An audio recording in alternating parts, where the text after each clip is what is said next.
It's time again to ask what's in the box. We got a box! The comic box. The box! What was in the box?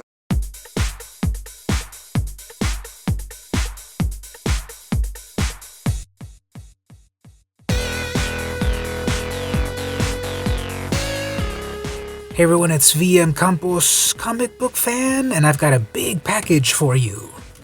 That's what she said?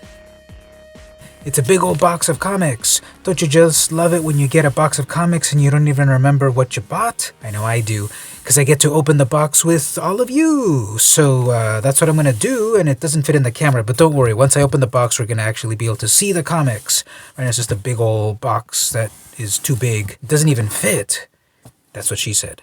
So let's open it up and see what you got. That's what he said.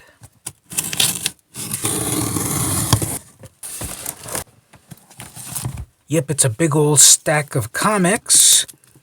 We'll take a quick look at them all.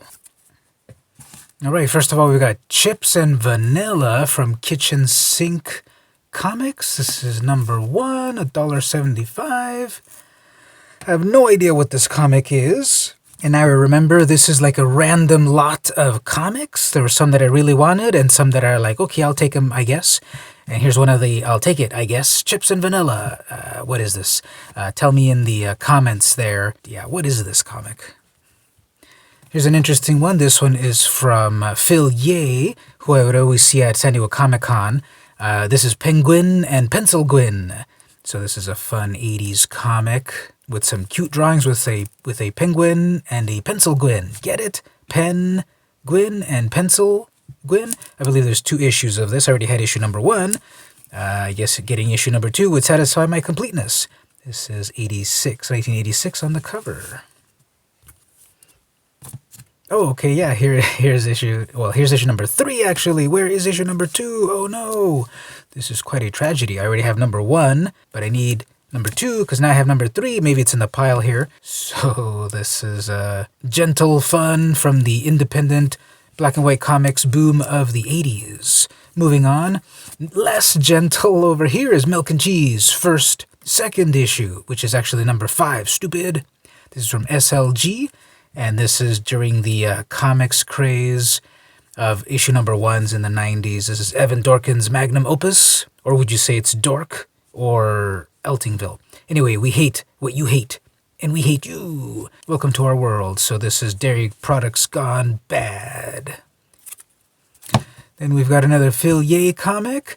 Frank the Unicorn. I never knew about this one at all. This is from 86. This is number 3, so once again it torments me that I don't have the first issue or a complete run or whatever. But yeah, Phil Yeh presents Frank the Unicorn. Captain Quick and a Foozle. This is from Eclipse, Premiere Special 32, all new, full color pages. That's a big selling point, especially for $1.50 in the 80s. Look out world, here we come. So I guess this is sort of a classic introducing Robin sort of issue. Captain Quick kicks out a funny fantasy. I have no idea what this comic is. Again, tell me in the comments, what do you know about this comic, if anything at all? Moving on, we've got Boof. Okay, Boof number 2. This is an Image comic. I vaguely remember it from the 90s. We have, just by the art, it's vaguely McFarlane-esque, but cartoonier. Got some evil kitties back here. I don't know how many issues of this there were. This is a long-forgotten Image comic. We got some of that. Let's clear the deck for the next comics. Next up, we've got Gogor, issue number 5 from Image. Yes, another one of these that I don't know anything about. Help me out, put something in the comments. This is by Ken Gehring. Is this like a Swamp Thing sort of thing? So yeah, Gogor. Over here we have Gogor number 1. Okay, we jump from 1 to 5. But I get to start the story, and yeah, really cool cover here. Reminds me a little bit of the Ralph Bakshi film Wizards. Not exactly, but that's what it reminds me of. Then we have Defenders of Dynatron City number 3. So this was a video game, and then a Marvel comic. This had some cool cartoony art. Don't remember the names of the characters, but I vaguely remember this, so this will be cool to check out. The Presto Kid, okay. This is from AC Collector Classics, The Western Art of Dick Ayers, The Presto Kid, introducing the magic of the Presto Kid. And then so gravity is working very well there. And this is a very striking cover. I like the line work on the character. I feel I should know a little bit about this perhaps. I don't, but got something cool and new to read. Okay, this lot had a few Bob's Burgers books. I had these already. Some of them might be variants. So it's Bob's Burgers number 2.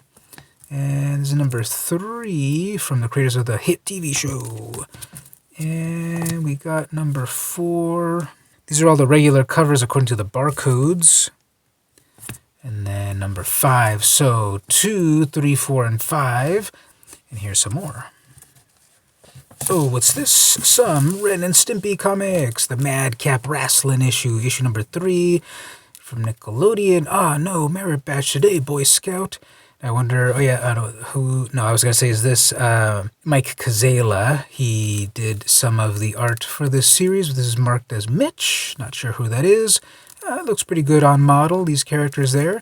And I loved Ren and Stimpy, just like everyone of my age. This was such an amazing series, so groundbreaking. I never really got a lot of the comics for some reason. So this is a fun little add to my collection.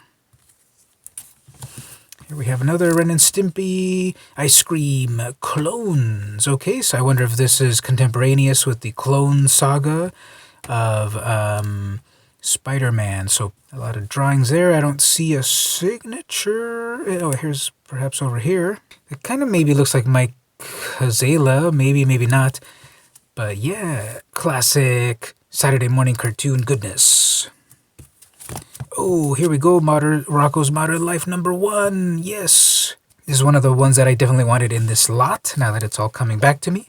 And so we've got Rocko's Modern Life Marvel Comics. I love that old, and I miss that old Marvel logo there. And then their corner box. So on this issue here, they had it, not over here. These all have the big garish direct edition. TV's whacked out Wallaby goes berserk in his own Marvel mag. Darren and Gary Field's signature there. This brings back a lot of memories. Rocko's Modern Life, such a cool show. Am I weird that I didn't watch the reboot? Or am I too snobby for it? Anyway, moving on to the next comic. We have Bill and Ted's Excellent Comics. This is Evan Dorkin art. Evan Dorkin that we saw from Milk and Cheese. You gotta eat. So here you have some work over at Marvel Comics. SLG maybe doesn't pay the bills all the time. Totally resplendent, triumphant, stellar, non-heinous, non-bogus, most classically excellent first issue for $1. This is like a fun cover. All right, what's next? We've got some Beavis and Butthead books. This is issue number 6. I already had this one from back in the day, direct edition. Oh, those scamps. Rick Parker always did amazing art, very on model and very gross. We have a number 5. Did I have number 5? I have like 1, 2, 3 maybe, and then maybe 6 or something. Jumping around here and there. I didn't collect it with a lot of detail. Here's another direct edition. Wow, the barcode's so garish back then when they were first starting to put direct edition on these things. Oh, I had this one. Yeah, I definitely remember this one. Beavis and Butthead. Number 4, Ambushed by the American Amazons. Now tell me in the comments if this looks like a really buff Mary Jane Watson to you. Oh, issue number 1. Okay, so I already had an issue number 1, but if you look carefully, compared to the other ones, you might look extremely carefully, and you might see that the barcode is different. Yep, there's a newsstand edition. So I had the direct edition, of course, back in the day, because I was getting my comics over at Omni Comics in Imperial Beach. Rest in peace. And I bet if I went right next door to the 7-Eleven, so on the corner of that Imperial Beach street, there was a 7-Eleven and there was Omni Comics. The 7-Eleven is still there 35 years later, but that Omni Comics left a long time ago. Anyway, I might have been able to get the newsstand edition as well right next door, and I have it years later. Now, it's so subtle, which I never loved. They should have made it more obvious. There's actually some silver ink on these various dentist tools. I can't quite catch it in the camera, But this is all silver ink there. Very subtle. They should have done it in more places. And this definitely shows this was a 90s book, March 1993, because we've got a gimmick cover. They should have put more like obvious on Butthead's braces or something. Now there's also another variant. There's the direct edition, which I already had from back in the day. Now I've got a newsstand edition. There's a variant with a red glove. This one's the pink glove edition, so be on the lookout for the for that variant. I don't know if it's a second print or a misprint or whatever. I'd like to have one of those in the collection one day, but in the meantime, I got the main pair, direct edition and newsstand. And then the last book of this lot is 10 Buck Comics' Space Beaver. What issue number of book 4? So fancy. This is definitely one of these independent 80s comics. Probably really bad newsprint. Really cool covers. Black and white interiors. Cool color covers. And very fancy with book 4. You know, it's issue number 4. And this is $1.50. In 1987, over at Marvel, I know that I was getting my Spider-Man comics in 87 for 75 cents. So this was basically double. So it better be worth it to get into some Space Beaver. I think I've got maybe one issue of this. I don't remember what number, but here I've got number 4. Book 4. So to recap, the books that I really wanted from this haul were Rocko's Modern Life #1. I love that little wallaby. Bill and Ted's Excellent Comic Book. Love that Evan Dorkin art. I wanted this newsstand edition of Beavis and Butthead #1. These Ren and Stimpy comics, I remember they were pretty fun. I don't have a lot of them, so I'm going to dive into a few of these vintage issues. I never had this one, so Milk and Cheese is always interesting. The interior art is always so intricate. There's just so much to look at. Defenders of Dynatron City, this is so niche. No one remembers this property anymore. It was a video game. It was a Saturday morning cartoon with a lot of big famous names, actually. Look it up. And then also a comic book. This Space Beaver, just for the nostalgia. I'm a sucker for black and white independent comics from the 80s.